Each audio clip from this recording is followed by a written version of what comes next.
నమస్కారం. అమరావతి న్యూస్ కి స్వాగతం. ఈనాటి వార్తా విశేషాలు. మొందా తుఫాన్ ని టీమ్ స్పిరిట్ తో సమర్థవంతంగా ఎదుర్కొన్నామని, ఇకపైన ఇదే స్ఫూర్తి కొనసాగించాలని సీఎం చంద్రబాబు పిలుపునిచ్చారు. ఈ సైక్లోన్ అనుభవాన్ని మున్ముందు విపత్తుల కార్యాచరణ కోసం మాన్యువల్ గా రూపొందిద్దామని అన్నారు. సాంకేతికతను ఉపయోగించి ప్రమాద శాతాన్ని తగ్గించగలిగామని సీఎం పేర్కొన్నారు. శనివారం క్యాంపు కార్యాలయంలో మొందా తుఫాన్ సమయంలో విశేష ప్రతిభ కనపరిచిన 137 మందికి మెమెంటోలు, సర్టిఫికెట్లను సీఎం అందజేశారు. ప్రతి సంక్షోభం మనకు ఒక అవకాశం. ఈసారి తుఫాన్ నష్టాన్ని తగ్గించగలిగిన రాష్ట్రంలోని ప్రతి ఒక్కరికి ప్రజలందరి తరపున ధన్యవాదాలు తెలియజేస్తున్నాను. ప్రభుత్వ యంత్రాంగం, ప్రజా ప్రతినిధులు సమన్వయంతో అద్భుతంగా పనిచేశారని సీఎం కితాబిచ్చారు. ఈ సైక్లోన్ అనుభవాన్ని మున్ముందు విపత్తుల కార్యాచరణ కోసం మాన్యువల్ గా రూపొందిద్దామని అన్నారు.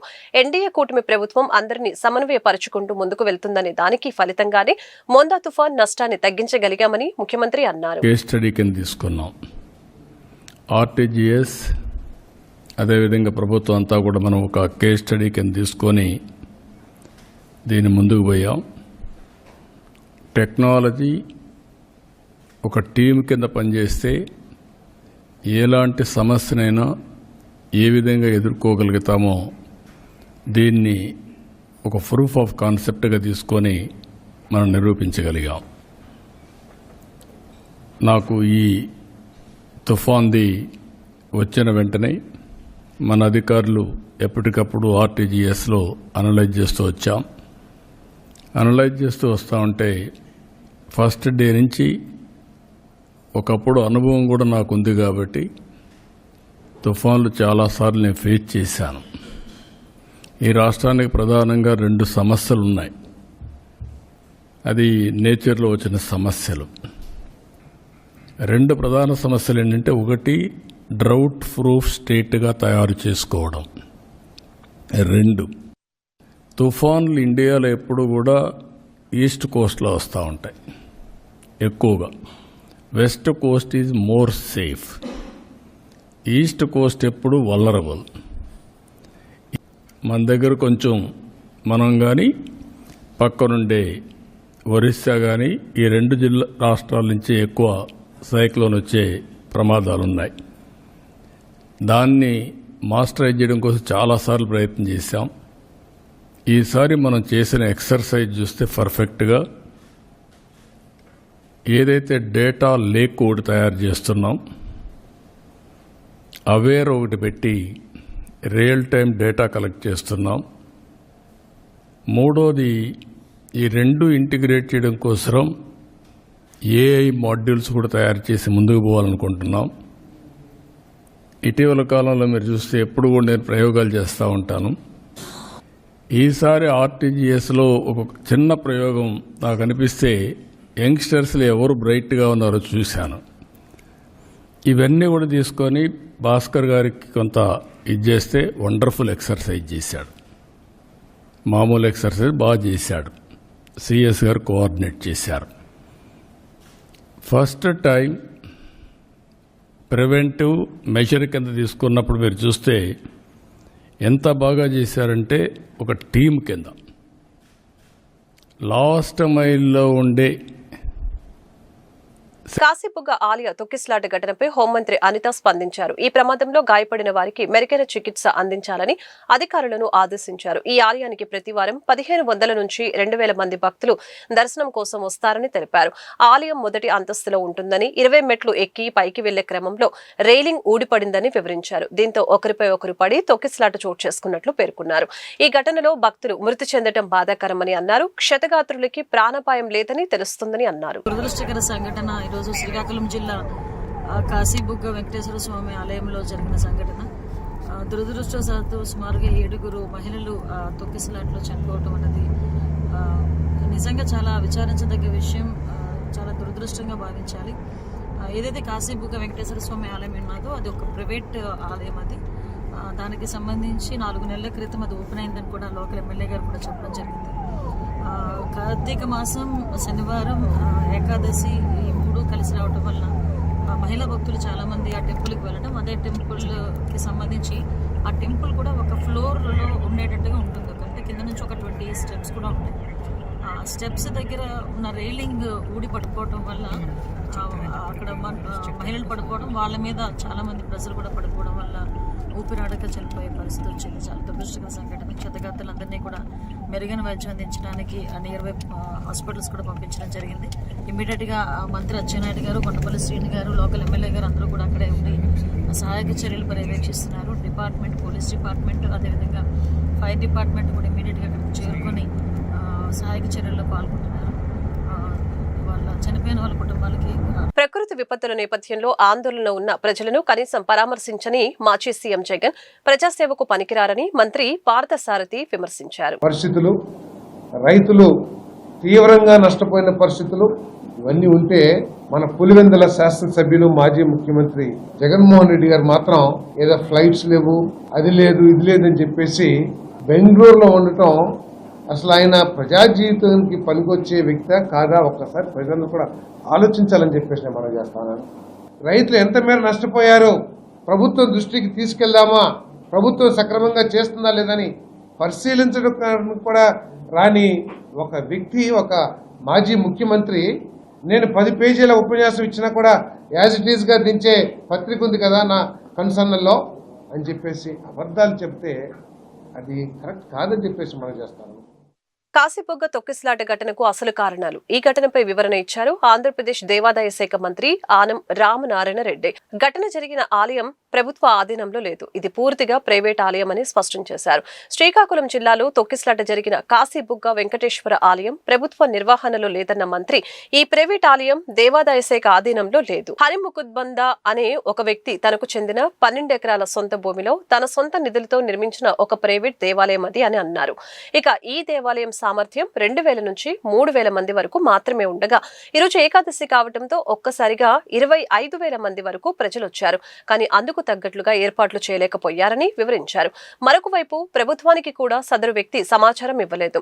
భక్తులు పెద్ద సంఖ్యలో తరలి రావటం, అందుకు తగిన ఏర్పాట్లు లేకపోవడంతోనే ఈ ఘటన జరిగిందని తెలిపారు. జరిగిన దుర్ఘటనకు ఇదే కారణం. ఇప్పటికే ముఖ్యమంత్రి నారా చంద్రబాబు నాయుడు ఆదేశాల మేరకు మంత్రులు, అధికారులు సహాయక చర్యలను పర్యవేక్షిస్తున్నారు. క్షతగాత్రుల్ని ఆసుపత్రికి తరలించి మెరుగైన చికిత్స అందిస్తున్నామని తెలిపారు ఏపీ దేవాదాయ శాఖ మంత్రి ఆనం రామనారాయణ రెడ్డి. శ్రీకాకుళం జిల్లాలోని కాశీబుగ్గ ప్రాంతంలో శ్రీ వెంకటేశ్వర స్వామి ఆలయం, అక్కడ ఇవాళ ఏకాదశి పర్వదినాన భక్తులు వేలాదిగా తరలివచ్చి అక్కడ వెంకటేశ్వర స్వామిని దర్శించుకునే సమయంలో అక్కడ తొక్కిసలాట జరగడం, కట్టినటువంటి బ్యారికేడ్లు, క్యూ లైన్లు కూడా అన్ని బ్రేక్ అయిపోవడంతో ఒకరి మీద ఒకరు భక్తులంతా కూడా వాళ్ళ మీద ఒత్తిడి రావడంతో చాలా మంది ఒక అయోమయపు స్థితిలో ఎక్కడున్నామో ఏమీ తెలియని పరిస్థితిలో కింద పడిపోతే వాళ్ళ మీద కొంతమంది జనం నడిచిపోవడం వల్ల తొక్కిసలాటలో దాదాపు 10 మంది చనిపోయినట్టు ఇప్పటికే సమాచారం వచ్చింది. మేము అన్ని వివరాలు కూడా ఇప్పటికే మా వ్యవసాయ శాఖ మంత్రి సోదరులు అచ్చెన్నాయుడు గారు, సోదరి శాసనసభ్యురాలు గౌతు శిరీష గారు అక్కడికే వెంటనే వెళ్లడం జరిగింది. అన్ని కూడా పరిశీలిస్తా ఉన్నారు. జిల్లా కలెక్టర్ గారు, దేవాదాయ శాఖ అధికారులందరూ కూడా అక్కడే పరిశీలించి వివరాలన్నీ కూడా సేకరిస్తా ఉన్నారు. మొత్తం మీద ఇప్పటికే అందిన సమాచారంలో అయితే 10 మంది చనిపోయారని చెప్పి ఇప్పటికే సమాచారం వచ్చింది. గౌరవ ముఖ్యమంత్రి గారు కూడా వీటి మీద స్పందించి ఆదేశాలు ఇవ్వడం జరిగింది. మొత్తం మీద ఈ ఆలయం అనేటువంటిది ఇది ప్రభుత్వ ఆధీనంలో ఉన్నటువంటి ఆలయం కాదు. ఒక ప్రైవేటు వ్యక్తి తన సొంత నిధులతో నిర్మాణం చేసిన ఆలయం. దీని వివరాలు కూడా సరిగా ప్రభుత్వం దగ్గర లేవు. దేవాదాయ శాఖ కానీ ఇతర జిల్లా అధికారులకు కూడా ఆ నిర్మాణం చేసిన వ్యక్తి ఈ ఆలయ వివరాలు ఇవ్వకుండా ఇవాళ ఏకాదశి పర్వదినాన దాన్ని ప్రారంభించుకుని ఎక్కువ మంది భక్తులు రావడం జరిగింది. ఆ ఆలయ పరిధి కేవలం 2-3 వేలు మాత్రమే సరిపోయేటువంటి ఆలయం. కానీ ఈరోజు ఈ ఏకాదశి కారణం కార్తీక మాసం వల్ల దాదాపు 25,000 మంది పైన జనాభా వచ్చారని, అందులో సరైన క్యూ లైన్ లేకపోవడంలో తొక్కిసలాట జరిగిందని ఇప్పటి వరకు మాకు అందుతున్న సమాచారం. కానీ ఏదేమైనా అంతమంది భక్తులు చనిపోవడం అనేటువంటిది చాలా బాధాకరం. వారి కుటుంబ సభ్యులకి రాష్ట్ర ప్రభుత్వం తరఫున, దేవాదాయ శాఖ తరఫున వారికి ప్రగాఢమైన సానుభూతిని తెలియజేస్తూ ఇప్పటికే క్షతగాత్రులైన వాళ్ళందరినీ కూడా అన్ని ఆసుపత్రులకు తీసుకెళ్లి వాళ్ళకి కావలసినటువంటి మెరుగైన వైద్యం అందించాలని, మరి ఎటువంటి ఎక్కువ మంది ఇంకా దానిలో ఇబ్బంది పడకూడదని చెప్పి అధికారులకు ఇప్పటికే ఆదేశాలు ఇచ్చాం. ఇంకా ఎలా ఉంటుంది సమాచారం అనేది మా వ్యవసాయ శాఖ మంత్రి వారు, జిల్లా కలెక్టర్ గారు. గుంటూరు సిద్ధార్థ గార్డెన్స్ లో ఏర్పాటు చేసిన పాన్ ఇండియా జ్యువెలర్స్ షోని గుంటూరు పశ్చిమ ఎమ్మెల్యే గల్లా మాధవి శనివారం ప్రారంభించారు. ఈ సందర్భంగా ఎమ్మెల్యే ఎగ్జిబిషన్ లో ప్రదర్శించిన ప్రముఖ బ్రాండెడ్ కంపెనీల గోల్డ్, డైమండ్, సిల్వర్ ఆభరణాలని తిలకించారు. ఈ మేరకు ఎమ్మెల్యే మీడియాతో మాట్లాడుతూ పాన్ ఇండియా జ్యువెలర్స్ షో 3 రోజుల పాటు కొనసాగుతుందని చెప్పారు. అన్ని రకాల డిజైన్లు ఒకే చోట ప్రదర్శనగా ఉంచడం గొప్ప విషయమని అన్నారు. గుంటూరు నగరవాసులు అభిరుచులకు అనుగుణంగా ఆధునిక కలెక్షన్స్ ఇక్కడ లభిస్తాయని వివరించారు. కార్యక్రమంలో ఎగ్జిబిషన్ నిర్వాహకురాలు అన్నపూర్ణ పాల్గొన్నారు. నమస్కారం అండి. ఈరోజు సిద్ధార్థ గార్డెన్స్లో పాన్ ఇండియా జ్యువెలర్స్ వారి ఎగ్జిబిషన్ని ఏర్పాటు చేయడం జరిగింది. గోల్డ్ అండ్ డైమండ్స్, అదేవిధంగా పోల్కి డిజైన్స్, జెమ్ స్టోన్స్, పర్ల్స్, ఇలాగా అన్ని జ్యువెలరీస్తో కలిపి ఒక 21 షోరూమ్స్ వారి 25 షోరూమ్స్తో ఈరోజు ఇక్కడ ఈ ఎగ్జిబిషన్ అన్నపూర్ణ గారి ఆధ్వర్యంలో చాలా చక్కగా జరుగుతూ ఉంది. అన్నపూర్ణ గారు ఇప్పటికే ఇది 3వ సారి అనుకుంటా గుంటూరులో ఆవిడ మనకి పెట్టడము. అయితే నేను వచ్చి I think so this is the 3rd time I'm coming here. So చాలా బాగా దీన్ని ముందుకు తీసుకెళ్తూ ఉన్నారు. ఈరోజు మనము వారాహి హైదరాబాద్, విజయవాడలో ఉన్న షోరూమ్ సెటప్లో మన అందరం ఉన్నాము. మీరు ఒకసారి చూస్తే ఇక్కడ అన్నీ కూడా డైరెక్ట్గా ఆ జ్యువెలరీ షోరూమ్సే ఇక్కడికి వచ్చి మనకి ఇక్కడ సెటప్ చేశారా అన్నంత చక్కగా ఇది ఏర్పాట్లు కూడా చేయడం జరిగింది. ప్రతి ఒక్క డిజైన్ మనం ఒక్కొక్క డిజైన్ ఒక్కొక్కటి అంటే ఏక్సేపడక రేకులాగి వాళ్ళ అన్నీ ఒకదానికి మించి ఒకటి డిజైన్స్ కూడా కనిపిస్తున్నాయి. జ్యువెలరీ, డైమండ్స్ అంటేనే జనరల్గా ట్రెడిషనల్ లుక్, అంటే మనం గోల్డ్ అండ్ డైమండ్స్ వేసుకుంటుంటే ఒక సాంప్రదాయంగా వేసుకునేదే మనకి జనరల్గా అలవాటు. కానీ ఈరోజు చూస్తే కాంటెంపరీ స్టైల్స్ అన్నీ కూడా ఇటు వెస్ట్రన్ వేర్ మీద దగ్గర నుంచి అటు మనకి పట్టు చీరల మీద దాకా కూడా ఏ వస్త్రధారానికి ఏదేది సూట్ అవుతుంది అన్నది జ్యువెలరీ చాలా ఫైన్గా ప్రతి ఒక్క షోరూమ్ డిజైన్ చేసి వాళ్ళ డిజైన్స్ అన్నింటినీ కూడా ఈరోజు ఎగ్జిబిట్ చేయడం జరిగింది. మరి గుంటూరు ప్రజలందరూ కూడా వీటిని సద్వినియోగపరచుకోవాలి. ఇక్కడ చాలా వరకు షోరూమ్స్ మేము గుంటూరు, విజయవాడ ఆహ్వానించడం జరుగుతుంది. ఎందుకంటే ఈరోజు వాళ్ళు హైదరాబాద్లో లేదంటే విజయవాడలో, బెంగళూరులో యూజువల్గా ఇది వాళ్ళ సెటప్స్ ఉన్నాయి, షోరూమ్స్ అన్నీ ఉన్నాయి. అయితే వాటికి కస్టమర్ బేస్ వచ్చి మాత్రం గుంటూరు, విజయవాడ ప్రజలు, మన ఆంధ్ర ప్రజలు ఉంటారు అన్న దాంట్లో ఏమాత్రం అనుమానం లేదు. అలాంటి క్రమంలో ఇక్కడే మనకి వాళ్ళకి అందుబాటులో షోరూమ్స్ ఇంత చక్కటి డిజైన్స్తో మన ఆడవాళ్ళకి ఇక్కడ అందుబాటులో ఉంటే చాలా బాగుంటుంది అన్నది మాకు అనిపించి వాళ్ళని కూడా కోరడం జరిగింది. రానున్న రోజుల్లో ఇక్కడ ఉన్న మంచి కంపెనీస్, మంచి షోరూమ్స్ అన్నీ కూడా ఇక్కడికి వస్తాయని చెప్పి ఆకాంక్షిస్తున్నాము. మరి గుంటూరు, విజయవాడ ప్రజలందరూ కూడా మరి అన్నపూర్ణ గారు చేపట్టిన ఈ యొక్క ఎగ్జిబిషన్ని సద్వినియోగం చేసుకోవాలి అని చెప్పి నేను కోరుకుంటున్నాను. అన్ని డిజైన్స్తో ఈరోజు ముందుకు రావడం, ఎక్కడికో మనం వెళ్ళి అంటే యూజువల్గా ఏమేం డిజైన్స్ మనకి మార్కెట్లో అందుబాటులో ఉన్నాయో ఆ షోరూమ్కి పర్టికులర్గా వెళ్తే తప్ప మనకు అర్థం కాదు. అలాంటిది ఎగ్జిబిషన్లో ఉండే. నా పేరు సందీప్ కర్ణమండి. I'm the founder of Varahi Jewels. So Varahi Jewels ఈరోజు మన గుంటూరు ప్రజలందరి కోసం మన పాన్ ఇండియా షోలో అతిపెద్ద కౌంటర్ని అరేంజ్ చేయడం జరిగింది. సో వారాహి జ్యువెల్స్ జనరల్గా మనకి హైదరాబాద్, విజయవాడ, తిరుపతి 3 లొకేషన్లో మీకు అవైలబుల్ ఉందండి. కానీ గుంటూరు ప్రజల యొక్క టేస్ట్, మక్కువ, జ్యువెలరీ డిజైన్స్ మీద వాళ్ళకు ఉన్నటువంటి ఆదరణతో వాళ్ళకి వివిధ రకాలైనటువంటి వినూత్నమైనటువంటి జ్యువెలరీని అందించాలని ఈరోజు వారాహి జ్యువెల్స్ ఈ 3 days షోలో పాల్గొనడం జరుగుతుంది. సో ఫస్ట్ నుంచి మాది ఇది థర్డ్ షో మన గుంటూరులో. సో గుంటూరు నుంచి మాకు చాలామంది కస్టమర్స్ విజయవాడ వస్తుంటారు, అలాగే హైదరాబాద్ వస్తుంటారండి. వాళ్ళందరి కోసం ఈరోజు ఇక్కడ టెంపుల్, అలాగే పోల్కి, డైమండ్ జ్యువెలరీ, అలాగే కుందను, నకాష్, ఈ రకాలైనటువంటి అన్ని జ్యువెలరీని మనం అందించడం జరుగుతుంది. అలాగే గోల్డ్ రేట్ కూడా లాస్ట్ దివాళీ ముందర విపరీతంగా పెరిగి మళ్ళీ ఇప్పుడు తగ్గిందండి. సో ఇప్పుడు ఉన్నటువంటి రేటు అందరికి అందుబాటులో ఉన్నటువంటి రేటుగా మేము కన్సిడర్ చేస్తున్నాము. సో దయచేసి కస్టమర్లందరూ ఈ అవకాశాన్ని సద్వినియోగం చేసుకోండి. వారాహి జ్యువెలర్స్లో ఉన్నటువంటి అన్ని జ్యువెలరీ మీకు హాల్మార్క్తో దొరుకుతుంది. అలాగే ప్రతి ఒక్క డైమండ్స్ కూడా మీకు IGI సర్టిఫైడ్ డైమండ్స్ని మనం అందించడం జరుగుతుందండి. సో ఒకసారి గుంటూరు ప్రజలందరూ ఇచ్చేసి. దేశంలో అధిక మొత్తంలో సామాజిక భద్రత పెన్షన్లు ఇచ్చే ఏకైక రాష్ట్రంగా ఏపీ నిలిచిందని గుంటూరు తూర్పు ఎమ్మెల్యే మహమ్మద్ నజీర్ తెలిపారు. వృద్ధాప్య, వితంతువు, ఒంటరి మహిళలతో పాటు చేతి వృత్తులు చేసుకునే చర్మకారులకు, చేనేతలకు కూడా సామాజిక భద్రత పెన్షన్లు అందిస్తున్నట్లు తెలిపారు. 1000 రూపాయల పెన్షన్ పెంచడానికి జగన్ 5 ఏళ్లు సమయం తీసుకుంటే కూటమి ప్రభుత్వం ఒకేసారి 1000 రూపాయలు పెంచి 4000 రూపాయల పెన్షన్ అందిస్తుందని గుర్తు చేశారు. గుంటూరు తూర్పు నియోజకవర్గంలో 1వ తేదీన పెన్షన్ల పంపిణీ కార్యక్రమానికి ఎమ్మెల్యే నజీర్ శ్రీకారం చుట్టారు. సంజీవ్ నగర్, రాజీవ్ గాంధీ నగర్ లో లబ్ధిదారులకు ఆయన పెన్షన్లు పంపిణీ చేశారు. ఈ మేరకు ఎమ్మెల్యే మీడియాతో మాట్లాడుతూ నవంబర్ 1వ తేదీన పురస్కరించుకుని ఆంధ్ర రాష్ట్ర అవతరణ దినోత్సవ శుభాకాంక్షలు తెలిపారు. ఏపీకి తిరిగి పూర్వ వైభవం వస్తుందని స్పష్టం చేశారు.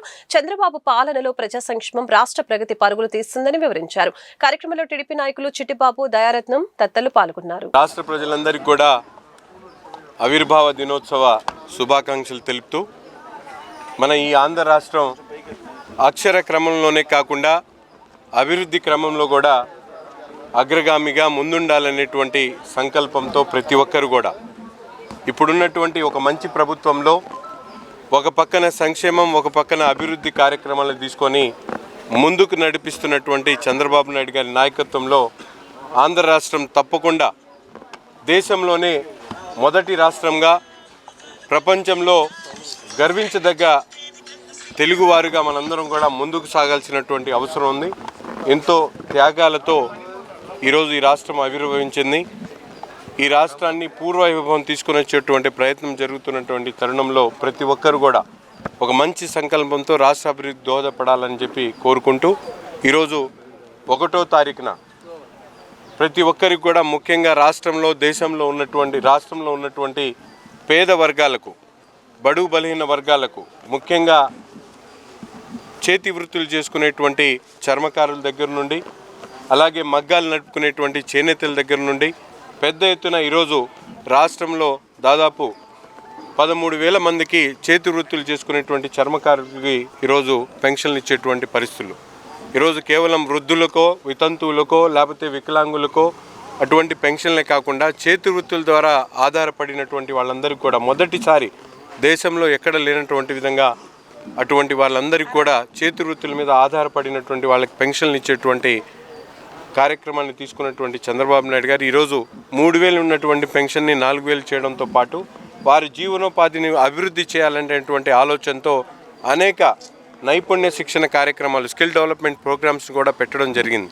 దీన్ని ప్రతి ఒక్క చేతి వృత్తిదారుడు కూడా తప్పకుండా దీని మీద దృష్టి పెట్టి తప్పకుండా తమ జీవన విధానాన్ని, జీవన శైలిని మార్చుకునేటువంటి విధంగా, అభివృద్ధి పదంలో ముందుకు నడిపించేటువంటి విధంగా కార్యక్రమాలు తీసుకోవాల్సినటువంటి అవసరం ఉంది. ఈరోజు గుంటూరు నగరంలో 13 కోట్ల రూపాయలతో ఈరోజు 1వ తారీఖునే పెన్షన్లు ఇప్పటికే 90% ఇవ్వడం జరిగింది. 1వ తారీఖున పెన్షన్ల పండగ. రాష్ట్రంలో ఎవరైతే వృద్ధులు, వికలాంగులు పెన్షన్ మీద ఆధారపడి ఉంటున్నటువంటి వాళ్ళందరికీ కూడా మనందరం కూడా చూసాం. గత ప్రభుత్వంలో జగన్మోహన్ రెడ్డి గారు 2,000 ఉన్నటువంటి పెన్షన్ని 3,000 చేయడానికి నాయకత్వంలో కూటమి ప్రభుత్వం ఏర్పడిన రోజు దగ్గర నుండి 1వ తారీఖునే పెన్షన్ డిస్ట్రిబ్యూషన్ కార్యక్రమం చేయటం జరిగింది. గత ప్రభుత్వంలో 250 రూపాయలు పెంచడానికి సంవత్సర కాలం తీసుకుంటే ప్రస్తుతం ఉన్న కూటమి ప్రభుత్వం ఏకబిగిన 1,000 రూపాయలు పెంచి 1వ తారీఖునే ప్రతి ఇంటికి వచ్చి అందజేయటం జరుగుతూ ఉంది. ఇప్పుడే చర్మకారులకి గుంటూరు ఈస్ట్లో నజీర్ గారి ఆధ్వర్యంలో చర్మకారులకి పెన్షన్ డిస్ట్రిబ్యూషన్ కార్యక్రమంలో పాల్గొంటే మమ్మల్ని స్వాగతించి ఆనందం తెలియజేస్తున్న పరిస్థితి చాలా స్పష్టంగా కనపడతా ఉంది. అభివృద్ధికి, సంక్షేమానికి 2 కళ్ళలాగా పనిచేస్తున్న కూటమి ప్రభుత్వానికి రాష్ట్ర ప్రజలు, ముఖ్యంగా పేద బడుగు వర్గాలు అండనిస్తున్న పరిస్థితి చూస్తుంటే చాలా ఆనందం వేసిందని చెప్పి ఈ సందర్భంగా తెలియజేస్తూ ఉన్నాం. సంక్షేమం అందించడం అంటే సంపద సృష్టించడం ద్వారా విద్యారంగ సమస్యల పరిష్కారానికి ఇచ్చాపురం నుంచి హిందూపురం వరకు ఏఏఎస్ఎఫ్ చేపట్టిన బస్సు యాత్ర గుంటూరుకి చేరుకుంది. గుంటూరులోని శ్రీ వెంకటేశ్వర విజ్ఞాన మందిరంలో భారీ బహిరంగ సభలో సిపిఐ జాతీయ కార్యదర్శి కామ్రేడ్ కె రామకృష్ణ, సిపిఐ రాష్ట్ర కార్యదర్శి వర్గ సభ్యులు జంగల్ అజయ్ కుమార్, ఏఏఎస్ఎఫ్ రాష్ట్ర ప్రధాన కార్యదర్శి బందెల నాసర్జీ, వైఎస్ఆర్సీపీ విద్యార్థి విభాగం రాష్ట్ర అధ్యక్షులు పానుగంటి చైతన్య పాల్గొన్నారు. ఈ సందర్భంగా సిపిఐ జాతీయ కార్యదర్శి కామ్రేడ్ కె రామకృష్ణ, వైఎస్ఆర్సీపీ విద్యార్థి విభాగం రాష్ట్ర అధ్యక్షులు పానుగంటి చైతన్య మాట్లాడారు. బస్సు యాత్రకు రాష్ట్ర డీజీపీని అనుమతి కోరితే లా అండ్ ఆర్డర్ సమస్య పేరుతో అనుమతిని నిరాకరించారని చెప్పారు. చంద్రబాబు ప్రతిపక్షంలో ఉంటే ప్రజాస్వామ్యం ఉండాలి, చంద్రబాబు అధికారంలో ఉంటే ప్రజాస్వామ్యాన్ని కాలరాస్తారా అని ప్రశ్నించారు. ఇవాళ ఏఎస్ఎఫ్ ఆధ్వర్యంలో ఇచ్చాపురం నుండి హిందూపురం వరకు విద్యారంగ సమస్యలు పరిష్కారం చేయాలని, అదేవిధంగా ప్రభుత్వ విద్యారంగాన్ని కాపాడాలని డిమాండ్ చేస్తూ ఒక బృహత్తరమైన ఆశయాలతో ఏఎస్ఎఫ్ వారు బస్సు యాత్ర నిర్వహిస్తూ ఉన్నారు. వారందరూ కూడా మనస్ఫూర్తిగా అభినందిస్తూ ఉన్నారు. మరి ఇవాళ బస్సు యాత్ర జరుపుతూ ఉంటే బస్సు యాత్రకు పర్మిషన్ ఇవ్వమని డీజీపీ గారికి వారు విజ్ఞప్తి చేస్తే మరి డీజీపీ గారు పర్మిషన్ ఇవ్వకుండా వీరు బస్సు యాత్ర నిర్వహిస్తే లా అండ్ ఆర్డర్ ప్రాబ్లం వస్తుంది, ప్రజలకు ఇన్కన్వీనియన్స్ ఉంటుంది, ఏదైతే రోడ్లో వీళ్ళు మీటింగ్ పెడితే ఇబ్బందులు ఉంటా ఉన్నాయని చెప్పి పర్మిషన్ కూడా నిరాకరిస్తూ ఉన్నారు. మరి చంద్రబాబు నాయుడు గారికి నేను ఒకటే అడుగుతా ఉన్నా, మీరు ప్రతిపక్షంలో ఉన్నప్పుడు మాత్రం ప్రజాస్వామ్యం ఉండాలి, మీరు అధికారంలో ఉంటే ప్రజాస్వామ్యాన్ని మీరే కాలరాస్తారు. నేను ఒకటే చెప్పదలుచుకున్నా, ఈ డీజీపీ గారు నిజంగా డీజీపీగా ఉండడానికి ఒక అనర్హుడు. నీకు తెలుగుదేశం పార్టీ కార్యాలయం నీకు జీతం ఇవ్వడం లేదు, నువ్వు గవర్నమెంట్ జీతం తీసుకొని గవర్నమెంట్ ఉద్యోగం చట్టపరంగా ఉండమంటే ఆ పని చేయకుండా ఏదో తెలుగుదేశం పార్టీలో టీడీ జనార్దన్ ఇతను జీతం ఇస్తున్నాడు అన్నట్లుగా ఈయన పని చేస్తూ ఉన్నాడు. నువ్వు కాకి బట్టలు ఇప్పేయి, పచ్చ చొక్కా వేసుకొని నువ్వు డీజీపీగా పరిపాలన చేస్తూ ఉన్నావు ఈ రాష్ట్రంలో. కాబట్టి నేను ఒకటే చెప్తా ఉన్నా చంద్రబాబు నాయుడికి, గతంలో జగన్మోహన్ రెడ్డి గవర్నమెంట్ ఉన్నప్పుడు కూడా అప్రజాస్వామిక విధానాలు మేము కలిసి ఎండగట్టాం. ఇవాళ అదే పని చేస్తూ ఉన్నావు. ఇలాంటి డీజీపీలు జిల్లాకు ఒకరు ఉంటే చాలు, మొత్తం నేను గ్యారంటీ చెప్తా, వీళ్ళే మళ్ళీ నీ గవర్నమెంట్ కూడా మారుస్తారు. ఇవాళ విద్యార్థి నాయకులు వెళ్ళి విద్యా సమస్యలు మాట్లాడతామంటే కూడా నువ్వు పర్మిషన్ ఇవ్వవు. హైకోర్టుకు పోతే హైకోర్టులో కూడా ఇంకా పర్మిషన్ రాకుండా అడ్డుకుంటా ఉన్నారు.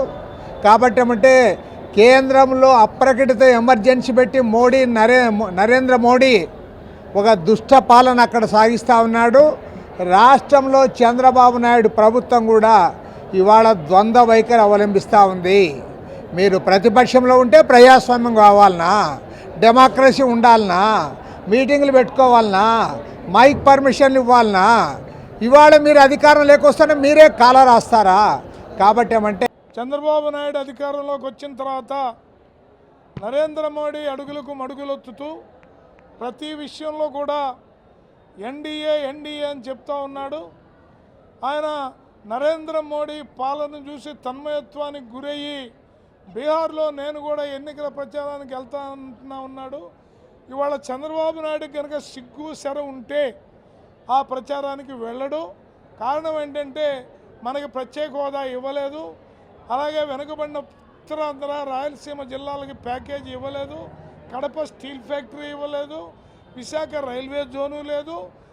ఏ రకమైనటువంటి అభివృద్ధి పనులకి నిధులు లేకుండా సంవత్సరంలో 2 సార్లు వస్తూ ఉన్నాడు నరేంద్ర మోడీ, ఏపీకి రప్పిస్తూ ఉన్నాడు చంద్రబాబు.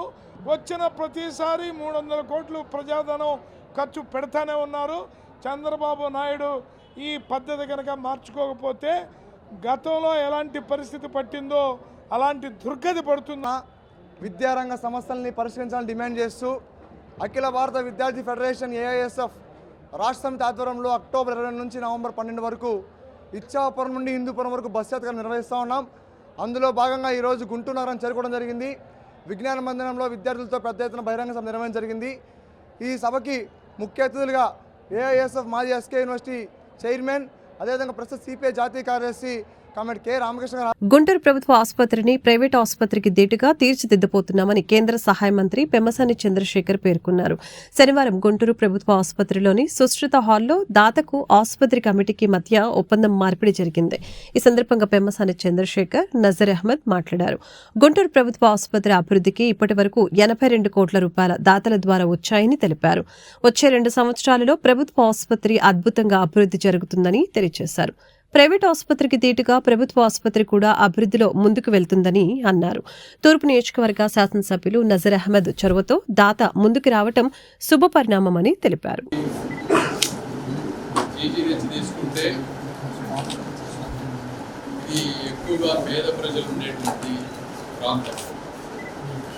గుంటూరు, బాపట్ల, పల్నాడు, ప్రకాశం జిల్లాల నుంచి కూడా ఈ హాస్పిటల్కి వస్తారు.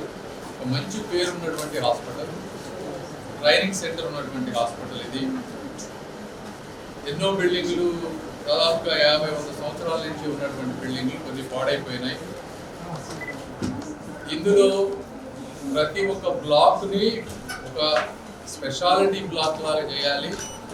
పేదవాళ్ళకు కూడా వరల్డ్ క్లాస్ వైద్యం ఎలా ఉండాలనే ఉద్దేశంతో ఒక్కొక్కటి తీసుకుంటూ వస్తూ ఉన్నాం ఈ రోజున. మీరు ఇప్పుడు ఎంసీహెచ్ బ్లాక్ తీసుకుంటే దాదాపు మెటర్నిటీ అంటే ప్రెగ్నెంట్ మదర్స్కి పిల్లలకి ఉండేది 100 కోట్ల రూపాయలతోటి ఎన్ఆర్ఐలు అందరూ డొనేట్ చేస్తే ఆ బిల్డింగ్ అయిపోతుంది రేపు డిసెంబర్కి. దానికి కావాల్సిన 27 కోట్ల రూపాయల ఎక్విప్మెంట్ కూడా ఈరోజు గౌరవ ముఖ్యమంత్రి గారు దానికి శాంక్షన్ చేశారు. ఆ ఎక్విప్మెంట్ వస్తే మొత్తం ఎంసీహెచ్ అంతా కూడా నీట్గా అద్భుతంగా ఉంటుంది. హాస్పిటల్లో కొంత వెకేట్ అవుతుంది. మళ్ళీ ఈ రోజున ట్రామా ఆర్థో తీసుకుంటే దాదాపుగా 350 సర్జరీలు ఇక్కడ డైలీ జరుగుతూ ఉంటాయి, ఆర్థోపెడిక్ సర్జరీలు. ఇందులో దీన్ని కూడా ఆర్థో సెంటర్ని ఒక సెంటర్ లాగా వరల్డ్ క్లాస్గా చేస్తే అందులోనే ఆపరేషన్ థియేటర్స్ పెట్టి ఫిజికల్ థెరపీ యూనిట్ పెట్టి ఎండ్ టు ఎండ్ చేస్తే దానికి కూడా మంచిగా ఉంటుంది అని చెప్పి చేస్తే ఎస్టిమేట్ వేస్తే దాదాపు 10 కోట్ల రూపాయల దాకా ఇది వచ్చింది. దీనికి ఎవరు డొనేట్ చేస్తారన్నటువంటి పరిస్థితుల్లో నజీర్ గారు, అదేవిధంగా కార్పొరేటర్లు వీళ్ళందరూ మన షఫీక్ గారిని అప్రోచ్ అయ్యారు. అప్రోచ్ అయిన వెంటనే వారు కూడా పెద్ద మనసుతోటి అంటే ఈ రోజుల్లో 10 కోట్ల రూపాయలు డొనేట్ చేయాలంటే 30-40% ట్యాక్స్ కట్టాలి మనం.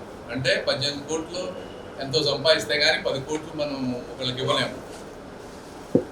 అంటే ఆ విధంగా వారి తండ్రి గారి మీద ఉన్నటువంటి అజీజ్ ఖాన్ గారి మీద ఉన్నటువంటి అభిమానంతో, ప్రేమతో ఈ చుట్టుపక్కల ప్రాంతం ఆసుపత్రి అభివృద్ధి కోసం అనేక రకాల ఆలోచనలు చేస్తూ గతంలో ఎప్పుడు విననటువంటి విధంగా సిఎస్ఆర్ నిధుల మీద దృష్టి పెట్టి నగరంలో కానీ దేశంలో కానీ ఇక్కడ చదువుకున్నటువంటి యాల్యూమినీకి సైతం పెద్ద ఎత్తున అట్రాక్ట్ చేసి ఈ ఆసుపత్రి అభివృద్ధి కోసం వేల కోట్ల రూపాయల నిధులను తీసుకుని వచ్చేటువంటి ప్రయత్నం ఒక పక్కన, అంతేకాకుండా ఈ మంచి ప్రభుత్వంలో గౌరవ ముఖ్యమంత్రి గారు వైద్యాన్ని మరింత వెసులుబాటు తీసుకుని వచ్చేటువంటి విధంగా రాష్ట్ర బడ్జెట్లో పెద్ద స్థాయిలో నిధులను కేటాయించడమే కాకుండా ప్రత్యేకమైనటువంటి ప్రణాళికలో భాగంగా ఈరోజు ప్రభుత్వ ఆసుపత్రికి ఇప్పుడే మనందరూ కూడా పొంగరాలపీడి సైటు ఏదైతే 6 ఎకరాల సైట్లో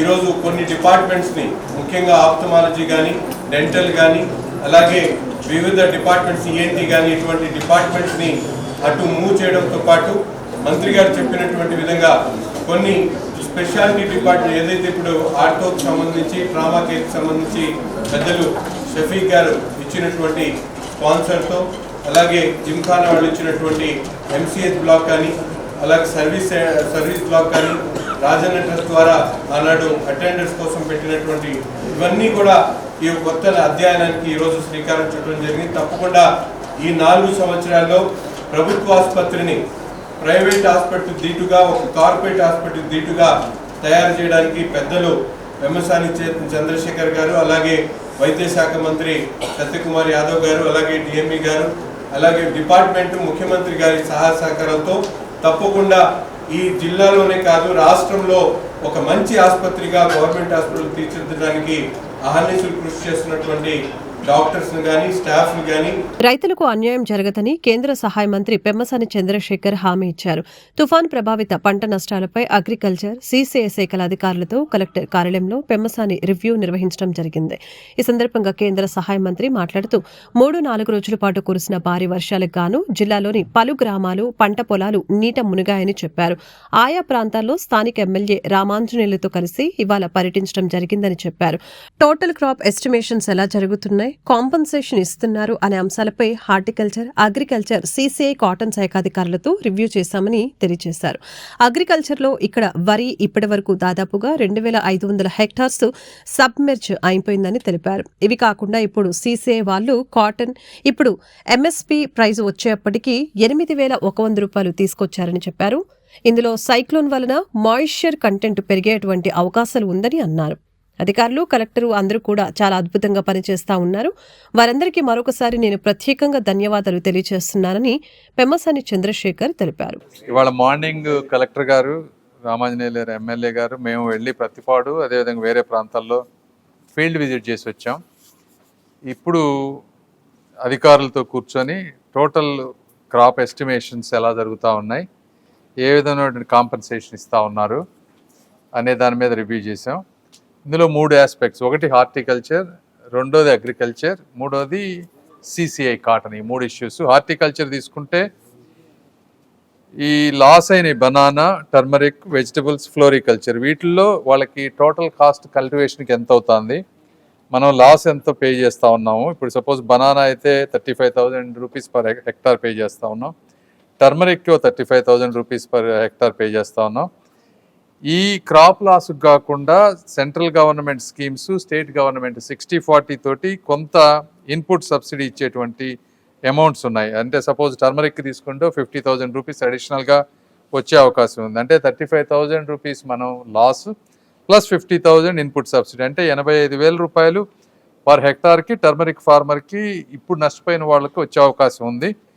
వీటిలో ఎక్కడా ల్యాప్సెస్ లేకుండా వీటిని సిస్టమేటిక్గా అప్లోడ్ చేసి ప్రాపర్ అసెస్మెంట్, అంటే ఇప్పుడు హార్టికల్చర్ వచ్చేటప్పుడు దాదాపు 50 మంది విలేజ్ అసిస్టెంట్స్ ఉన్నారు, హార్టికల్చర్ అసిస్టెంట్స్.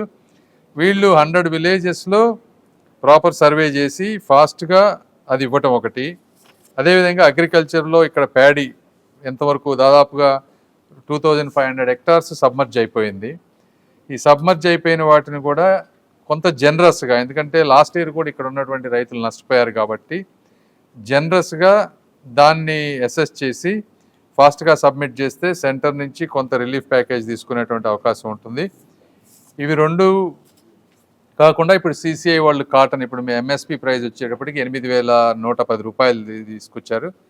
ఇందులో మళ్ళీ సైక్లోన్ వీటన్నిటి వల్ల మాయిశ్చర్ కంటెంట్ పెరిగేటువంటి అవకాశం ఉంది. అదేవిధంగా కొన్ని టెక్నాలజీ రిలేటెడ్ యాప్లో రిజిస్టర్ అయ్యేటువంటి ఇష్యూస్ కొన్ని ఉన్నాయి. వాటినన్నిటినీ ఫాస్ట్గా రిజాల్వ్ చేసి ఇక్కడ ఉన్నటువంటి ఫార్మర్స్కి ఎటువంటి ఇబ్బంది లేకుండా ఉండే విధంగా చేసి మ్యాక్సిమం కాటన్ ప్రొక్యూర్మెంట్. ఇప్పుడు CCI అనేది ప్రైమరీ ఆబ్జెక్టివ్ ఫార్మర్స్ని సపోర్ట్ చేయడానికి, it is not for business interest అనేది మరొకసారి గుర్తు చేస్తూ, ఎక్కడ ఈ చుట్టుపక్కల ప్రాంత రైతులకి కూటమి ప్రభుత్వంలో అన్యాయం జరగకుండా ప్రకృతి సహకరించకపోయినా కూడా ప్రభుత్వం సహకరించే విధంగా చేయాలనేటువంటి ఉద్దేశంతో ఈరోజు రివ్యూ తీసుకున్నాం. గుంటూరు అమరావతి రోడ్లోని ఆధునిక మల్టీ స్పెషాలిటీ క్లినిక్ నందు శనివారం సీజనల్ వ్యాధులపై అవగాహన సదస్సును నిర్వహించారు. ఈ సదస్సులో ముఖ్య అతిథులుగా ఆధునిక మల్టీ స్పెషాలిటీ హాస్పిటల్స్ మరియు ఆధునిక మల్టీ స్పెషాలిటీ క్లినిక్ మేనేజింగ్ డైరెక్టర్లు డాక్టర్ కడియాల శిల్ప సింధూర, డాక్టర్ ప్రత్యూష్ వీరనాల మరియు డాక్టర్ పినాక పృథ్వీ, APGF రాష్ట్ర అధ్యక్షులు చెవుల కృష్ణాంజనేయులు హాజరయ్యారు. ఈ సందర్భంగా వారు మాట్లాడుతూ గైనిక్, పల్మనాలజీ, ఆర్థోపెడిక్ తో సహా అన్ని విభాగాలలో మంచి సేవలను అందించాలన్న లక్ష్యంతో తమ ఆధునిక మల్టీ స్పెషాలిటీ హాస్పిటల్స్ మరియు ఆధునిక మల్టీ స్పెషాలిటీ క్లినిక్ ని ఏర్పాటు చేసినట్లు తెలిపారు. కొత్తపేటలో తమ ఆసుపత్రికి రావడానికి ఇబ్బంది పడే వారి కోసం ప్రత్యేకించి అమరావతి రోడ్ నందు మల్టీ స్పెషాలిటీ క్లినిక్ ను ఏర్పాటు చేసినట్లు వారు వెల్లడించారు. సామాన్య, పేద, మధ్యతరగతి వర్గాలకు ఉత్తమమైన కార్పొరేట్ వైద్యాన్ని అతి తక్కువ ఖర్చుతో అందిస్తున్నట్లు వారు వివరించారు. ప్రత్యేకించి జర్నలిస్టులకు అతి తక్కువ రాయితీతో వైద్యాన్ని అందించనున్నట్లు తెలిపారు. ఆరోగ్యశ్రీతో కలిపి అన్ని రకాల ఇన్సూరెన్స్ పాలసీలను తాము అందుబాటులోకి తీసుకుని రావడం జరిగిందని, ప్రతి ఒక్కరూ ఈ అవకాశాన్ని సద్వినియోగం చేసుకోవాలని వారు కోరారు. కార్యక్రమంలో ఆధునిక multi speciality hospitals development coordinator Panthagani యోహన్ బాబు, పలువురు ప్రముఖులు పాల్గొన్నారు. గుడ్ మార్నింగ్ అండి. ముందుగా మా ఆహ్వానాన్ని మన్నించి మా దగ్గరికి వచ్చిన జర్నలిస్ట్ శ్రేయోభిలాషులందరికీ ముందుగా ఆధునిక multi speciality hospital doctors and staff తరఫున ధన్యవాదాలు. ఈరోజు మనం గుంటూరులో ఆధునిక మల్టీ స్పెషాలిటీ హాస్పిటల్ కొత్తపేట శివాలయం పక్కన ఉందండి. అక్కడ అన్ని బ్రాంచెస్ ఉన్నాయి. Pulmonology headed by doctor Pratyush Veernal గారు, orthopaedics headed by doctor Prithvi గారు, and gynaec and obs department నేను చూసుకున్నానండి, డాక్టర్ శిల్ప సింధూర కడియాల. మన దగ్గర అన్ని క్రిటికల్ కేసెస్ అన్ని వేళలా 24/7 చూడబడతాయండి. సార్ అన్ని poison cases, COPD, asthma cases, ventilator cases, అన్ని క్రిటికల్ కేసెస్ కూడా సార్ చూసుకుంటారండి.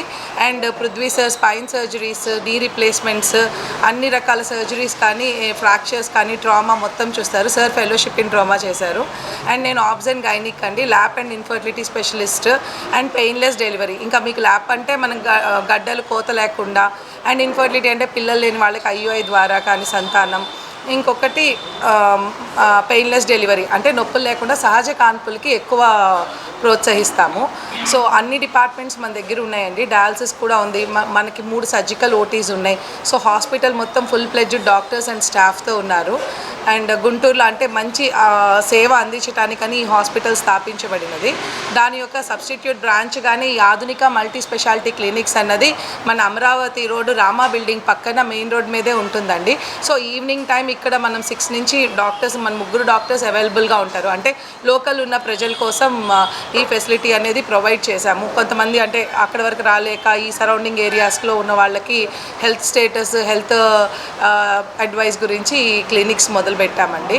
సో అందరూ ఇక్కడ మా దగ్గర ఉన్న అవకాశాలు అంటే బయట కన్నా అతి తక్కువ రేట్లో సర్జరీలు కానీ, డెలివరీలు కానీ, లేదంటే ఐసీయూ వెంటిలేటర్లు కానీ, డాక్టర్ గారు అయితే లేని వాళ్ళు అని అంటే అతి తక్కువకి చేస్తారు. అంటే లైక్ బయట మనకి వెంటిలేటర్లు అంటే చాలా ఖర్చుతో కూడిన పని కదండి. సార్ చాలా అతి తక్కువకి వాళ్ళ ఫైనాన్షియల్ స్టేటస్ బట్టి అతి తక్కువ రాయితీతో మన దగ్గర ఆర్థోపెడిక్ సర్జన్ ఆధునిక multi speciality hospital Guntur. Orthopaedics డిపార్ట్మెంట్లో మనం హాస్పిటల్లో అన్ని రకాల బ్రాంచెస్ని డీల్ చేస్తున్నామండి. 4 రకాల బ్రాంచెస్. ఒకటి ట్రామా, అంటే ఫ్రాక్చర్స్, డిస్లొకేషన్స్, ఎముకలు విరిగినా తొలగినా వాటిని సరి చేస్తున్నామండి. రెండోది ఆర్థ్రోప్లాస్టీ అండి, నీ రీప్లేస్మెంట్, హిప్ రీప్లేస్మెంట్. అతి తక్కువ ధరలకే మంచి ఇంప్లాంట్స్ వేసి 2వ రోజు నడిపిస్తున్నామండి. ఇప్పటిదాకా చేసిన 30 కేసెస్లో అందరూ చాలా హ్యాపీగా నడుస్తున్నారు. 3వ బ్రాంచ్ ఆర్థ్రోస్కోపీ, అంటే స్పోర్ట్స్ ఇంజురీస్, లిగమెంట్ ఇంజురీస్ కానీ, మెనిస్కస్ ఇంజురీస్ కానీ అయిన వాళ్ళకి రిపేర్ చేస్తున్నామండి. కోత లేకుండా కీహోల్ సర్జరీస్ అంటాము.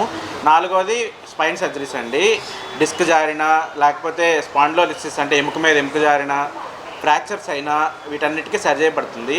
ఇవన్నీ చాలా అఫోర్డబుల్ ప్రైజెస్లో కార్పొరేట్ స్థాయి ఇంప్లాంట్స్ చేస్తూ ఆర్థోపెడిక్స్ డిపార్ట్మెంట్ నుంచి మనం వైద్యం చేయడం జరుగుతుందండి.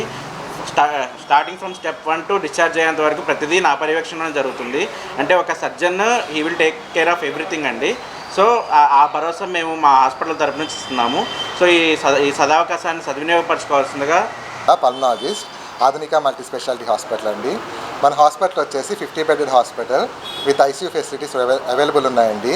అందులోనే వెంటిలేటర్స్, డయాలసిస్ అన్నీ అవైలబుల్గా ఉన్నాయి. నేను పల్మనాలజీ కాబట్టి ఊపిరితిత్తుకు సంబంధించిన జబ్బులన్నీ చూస్తుంటాను.